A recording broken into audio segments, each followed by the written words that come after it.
एक छोटी सा लोकगीत हो जाओ, ओकरे बाद राम जन्म गुरु जी का नंबर रही, आप लोग विराह सुनी है।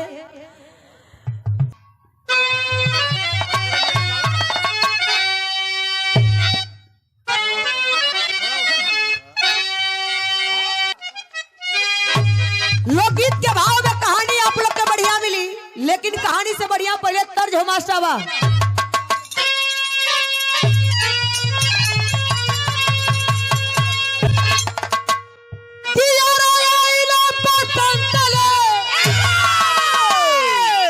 ए गीत के स्वर्गीय रामदेव गुरु जी गावत, लेकिन उतना हमनी के करेजा ना हो, हाई ना रहल, वो सही चिल्ला लो गावे का गावे।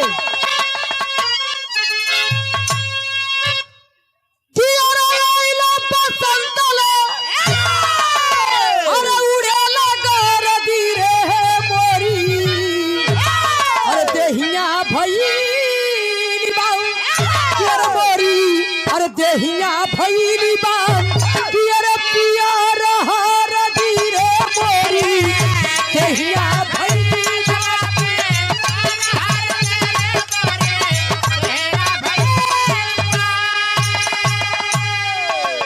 कहानी पर आप लोग गौर करिया।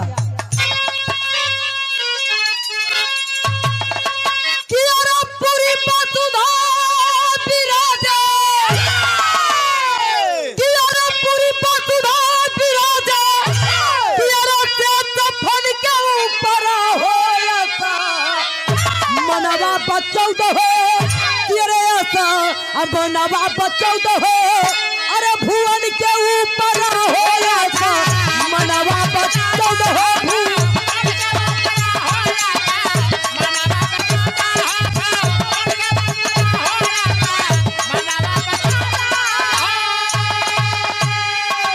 पूरी वसुधा विराजे, जिस वसुधा पर हम आप बैठे हैं, शेष फन के ऊपर असमनवा बचौद हो, भुवन के ऊपर।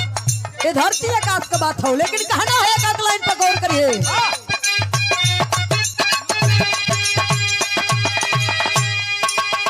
नौ ग्रह में से बिहती पति बाटऊ परी,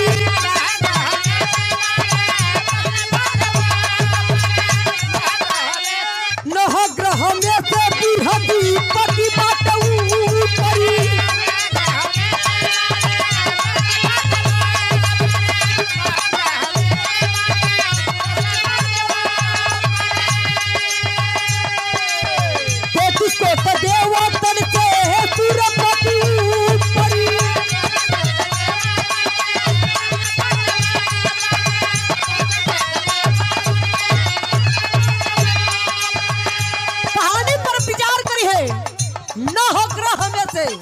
बृहस्पति ऊपर और 33 कोट देवतन से सूर्यपति ऊपर। कहना है नौ ग्रह में से बृहस्पति बाटऊ परी।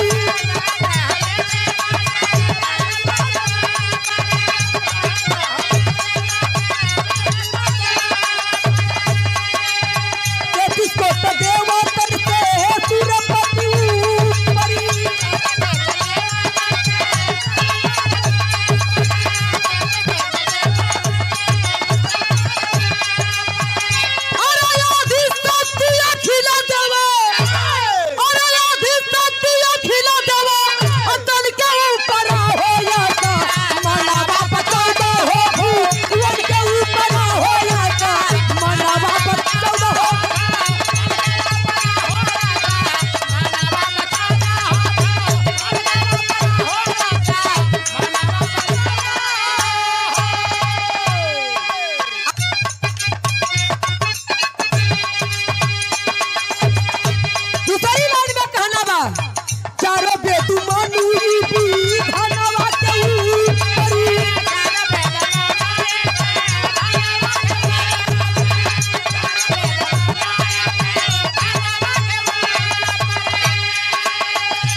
विधानवा के ऊपर 6, 7 और 18 पुरनवा के ऊपर कि कवि का हरकत लेखनी हो।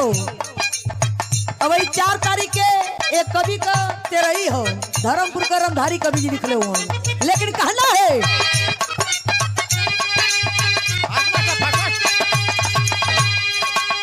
चारों वेद मनु धनवा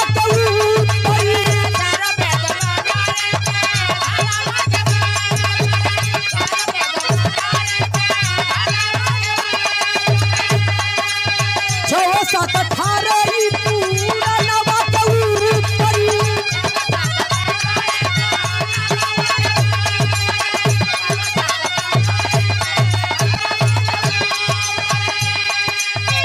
सुख सागर तुलसी,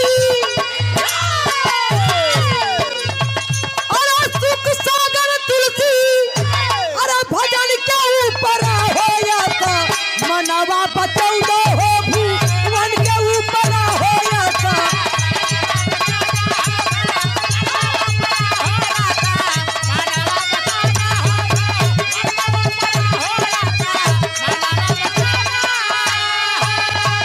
बाबू बतावा लगल सुख और सागर तुलसी भजन के ऊपर। जबले जिंदगी में भजन हर कीर्तन पूजा पाठ ना हो तो जिंदगी सफल ना हो। इसलिए कवि जी के लेखा के पड़ल सुख और सागर तुलसी भजन के ऊपर। लेकिन कहना है दूसरी लाइन में माता पिता बाटन देवी देवतन के ऊपर,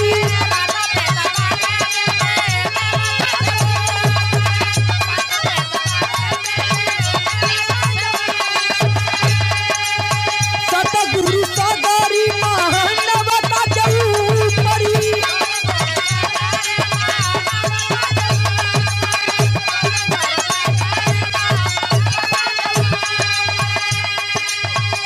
माता पिता बाटन देवी देवतन से ऊपर, सतगुरु सागरी मानवता के ऊपर। कहना है माता पिता बाटन देवी देवतन के ऊपर,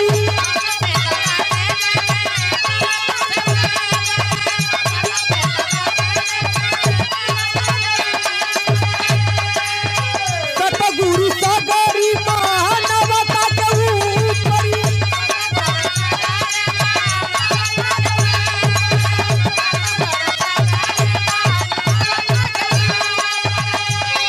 अरे सतसंग हरि कीर्तनी, अरे सतसंग हरि कीर्तनी, अरे भजन के ऊपर होया था मनवा बचौदो हो भुवन के ऊपर होया था मनवा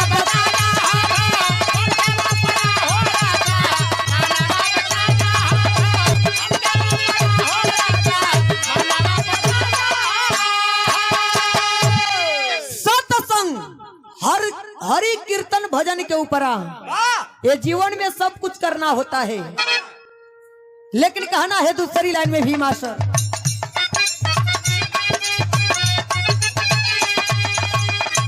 मेघनाथ बाटे बल, मेघनाथ अर्जुन बाला अवान के ऊपर,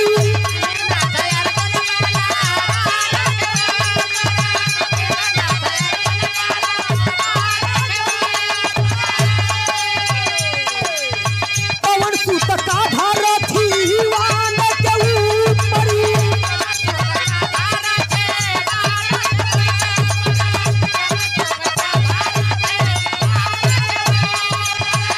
मेघनाथ इतना बली रहल ओकरे जैसे धरती पर के बलवान ना रहल, लेकिन अर्जुन से बलवान रहल। कहल गल मेघनाथ अर्जुन पाला अवान के ऊपर,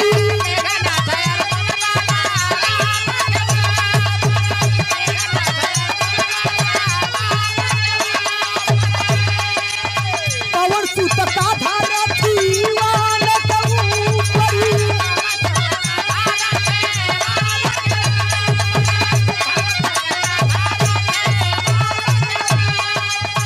अरे कालवीर पांच पंडा, अरे कालवीर पांच पंडा अवन के ऊपर होया था मनवा बचौदो हो भुवन के ऊपर होया था मनवा बचौदो हो।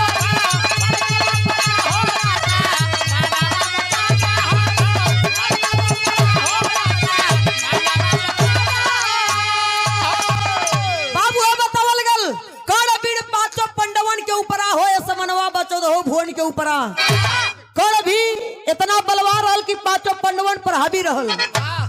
लेकिन कहना है एक लाइन और हो,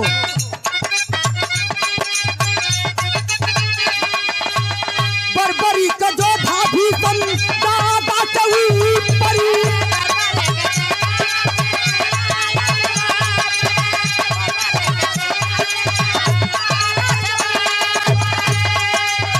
एक लफ्ज दौड़ाई राधा परी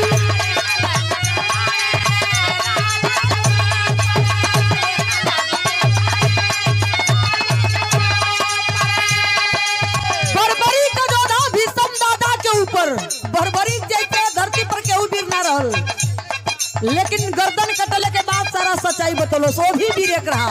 लेकिन कहना है बरबरी का जो ढाभी दादा केहू परी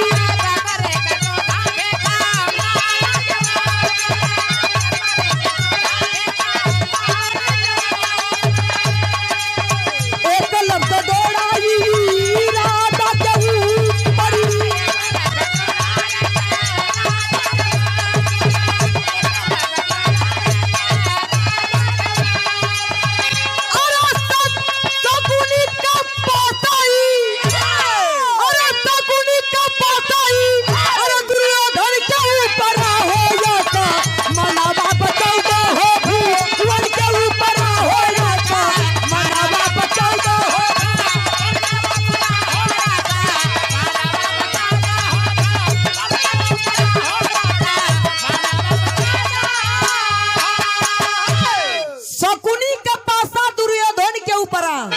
शकुनी कुछ ना पौलस तो अपने भंजवई के पासा फेंक के फंसा देलोस, पूरा खानदान का नाश हो गल। लेकिन कहना है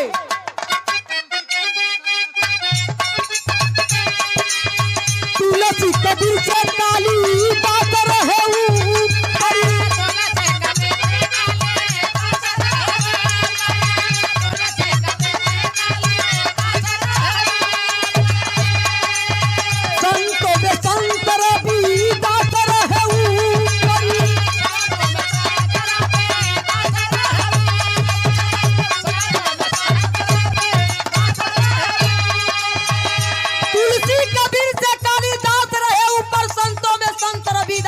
ऊपर।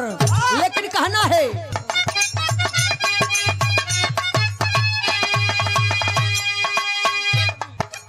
तुलसी कबीर से कालिदास रहे ऊपर, संतों में संत रविदास रहे ऊपर। लेकिन कहना है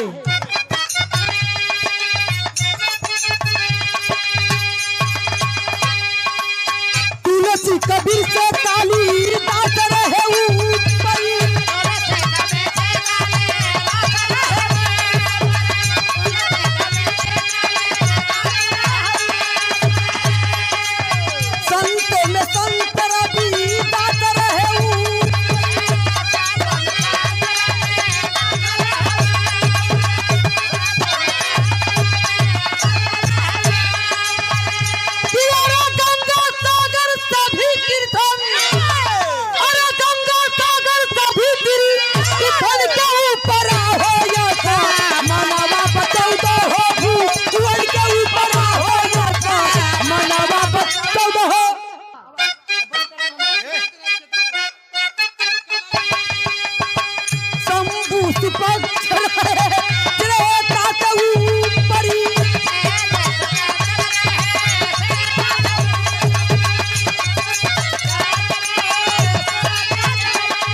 शंभू सुभक्त रहे त्रेता से ऊपर, नेताजी सुभाष रहे नेतन से ऊपर। खानदान का परिचय आखिरी लाइन में।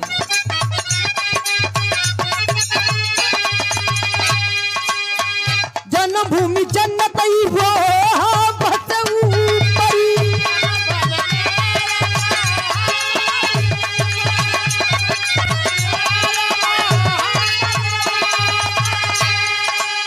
बिहारी गणेश रहे बेचन के ऊपर।